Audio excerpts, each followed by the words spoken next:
Assalamualaikum warahmatullahi wabarakatuh. Jumpa lagi di channel Mamang Kita, channel yang akan selalu berbagi seputar alam dan manfaatnya. Kuning kerdil hijau pulih subur kembali. Saya terkejut melihat hasilnya setelah menggunakan cara seperti ini, menggunakan bahan ini lalu dikombinasikan menggunakan bahan-bahan yang lainnya. Tanaman cabai saya yang mengalami kuning, kerdil, hijau, pulih, subur kembali. Dan untuk bahan campuran menopang bahan utamanya nanti di sini saya menggunakan air kelapa ya teman-teman, dan 1 butir pel bodrek yang saya gunakan. Dan banyaknya yang digunakan dari air kelapa ini berukuran setengah liter ya teman-teman. Skala kecil yang saya akan buat atau yang saya akan racik ini, walaupun berukuran setengah liter, nantinya bisa disandingkan dengan air biasa, air bersih lagi kalau sudah semua bahan dijadikan satu. Setengah liter banyaknya dari racikan pupuk ini bisa disandingkan dengan air biasa berukuran 20 liter ya teman-teman. Oke, jangan lupa persiapkan wadah seperti ini untuk menampung bahan-bahan yang saya akan gunakan. Lalu kalau sudah selesai dikupas dari 1 buah kelapanya, tinggal dituangkan ke dalam wadah yang sudah disiapkan seperti ini ya teman-teman. Setengah liter air kelapa ya teman-teman yang digunakan untuk melarutkan bahan-bahan yang saya gunakan. Kuning, kerdil, hijau, pulih, subur kembali menggunakan cara ini. Jika teman-teman punya tanaman cabai yang mengalami kendala kuning kerdil, agar subur pulih kembali bisa menggunakan cara seperti ini, cara yang pernah saya coba ya teman-teman, meracik menggunakan paduan beberapa bahan seperti ini. Oke, kita lanjut ke campuran bahan berikutnya. Di sini saya menggunakan 1 pil bodrek ya teman-teman. Saya pun juga heran unsur hara dari 1 butir pel ini untuk campuran meracik pupuk untuk tanaman cabai yang mengalami kuning kerdil. Kadang cara yang tidak logis patut dicoba ya teman-teman. Jika sudah mencoba dengan cara yang lain belum berhasil, belum maksimal untuk merawat tanaman cabai yang mengalami kuning kerdil agar subur pulih kembali. Pengalaman saya, pengetahuan saya, jika tanaman cabai mengalami kuning kerdil itu kekurangan nutrisi ya teman-teman, sehingga tanaman cabai pertumbuhannya itu kurang pesat sehingga kerdil, sehingga menimbulkan pada daun itu layu dan kuning. Dan cara seperti inilah cara saya yang pernah saya coba merawat tanaman cabai kuning kerdil pulih subur kembali menggunakan bahannya ini untuk menopang bahan utamanya nanti air kelapa ya teman-teman berukuran setengah liter dan 1 butir pel bodrek yang saya gunakan untuk campuran bahan utamanya nanti. Untuk cara menggunakannya itu dari racikan pupuk ini untuk dikocorkan ke bagian akar tanaman cabai yang mau dipupuk ya teman-teman. Setengah liter dari pupuk racikan ini bisa disandingkan dengan air berukuran 20 liter lebih banyak nantinya ya teman-teman. Walaupun racikannya setengah liter bisa disandingkan dengan air berukuran 20 liter. Oke, kalau sudah selesai dengan campuran bahan yang kedua ini yang sudah dicampurkan dengan air kelapa ya teman-teman, kita lanjut ke tahap berikutnya untuk menopang kekuatannya. Di sini saya menggunakan MSG merek Sasa ya teman-teman. Boleh menggunakan merek apa saja jika teman-teman mau menggunakan MSG tersebut. Di sini saya menggunakan merek Sasa ya teman-teman. Boleh menggunakan Ajinomoto, merek yang lain pun juga boleh, yang penting berjenis MSG saja yang digunakan. Berukuran 30 gram ya teman-teman, bungkus kecil seperti ini. Murah meriah harganya, bungkus kecil seperti ini 2000 perak rupiah.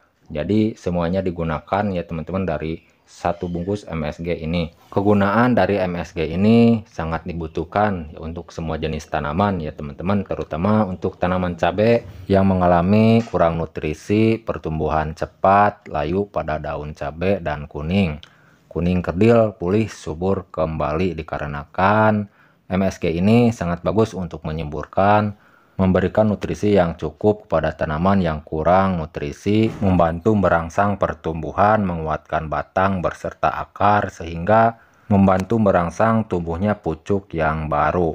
Oke, kalau sudah selesai dengan bahan untuk campurannya menopang bahan utamanya nanti, kita lanjut ke tahap berikutnya, ke bahan utamanya ya teman-teman. pupuk NPK 1616 yang saya gunakan. Dan awas jangan sampai salah menggunakan pupuk NPK takarannya ya teman-teman. Kita harus jeli menggunakan atau takarannya dari pupuk ini. Sebelum melarutkan menjadi satu, kita takar menggunakan wadah terpisah seperti ini. Agar lebih yakin, lebih bagus nantinya tercampur merata menjadi satu. Kita menggunakan sendok makan, kita takar ya teman-teman. Kita gunakan yaitu banyaknya 6 sendok makan.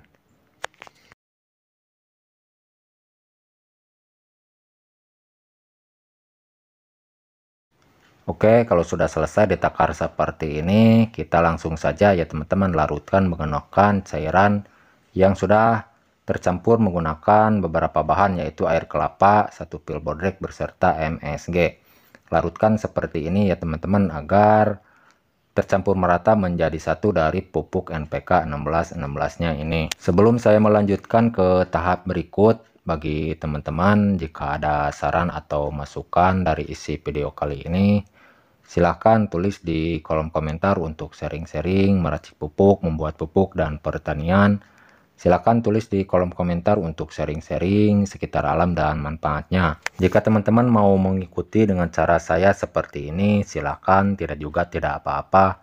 Hanya berbagi pengalaman saja untuk merawat tanaman cabai yang mengalami kuning kerdil, pulih, subur kembali menggunakan cara seperti ini.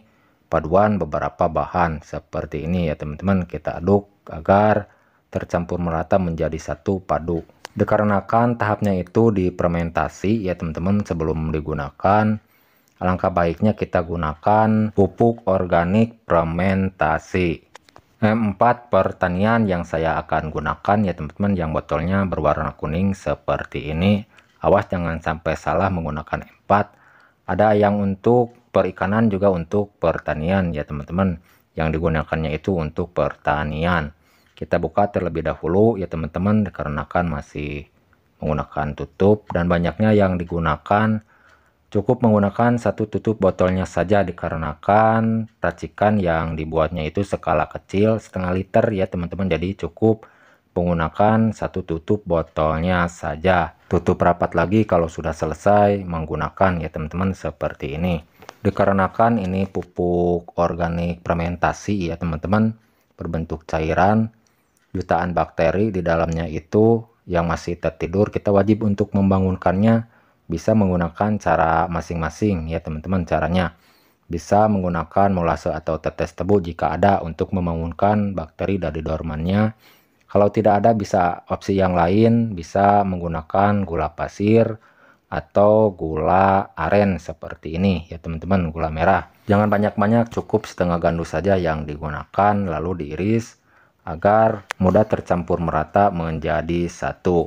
Kalau sudah selesai semua bahan dijadikan satu ya teman-teman, jadi tahapnya itu sebelum digunakan difermentasikan terlebih dahulu selama 2 minggu atau 20 hari lamanya untuk cara memfermentasikannya. Dan untuk tahap cara memfermentasikannya itu harus menggunakan wadah yang ada tutupnya, seperti botol air mineral bekas seperti ini, atau ember yang ada tutupnya, bebas ya teman-teman, yang penting wadahnya itu ada tutupnya. Simpan di tempat yang sejuk selama tahap fermentasi 2 minggu atau 20 hari lamanya. Kalau sudah selesai dengan tahap fermentasi, langsung saja digunakan, disandingkan dengan air berukuran 20 liter dari setengah liter racikan pupuk ini. Dan untuk cara menggunakannya itu dikocorkan ke bagian akar secukupnya sekelilingnya ya teman-teman. Yang penting cara menggunakannya itu dengan rutin 10 hari sekali pengocoran dari racikan pupuk ini.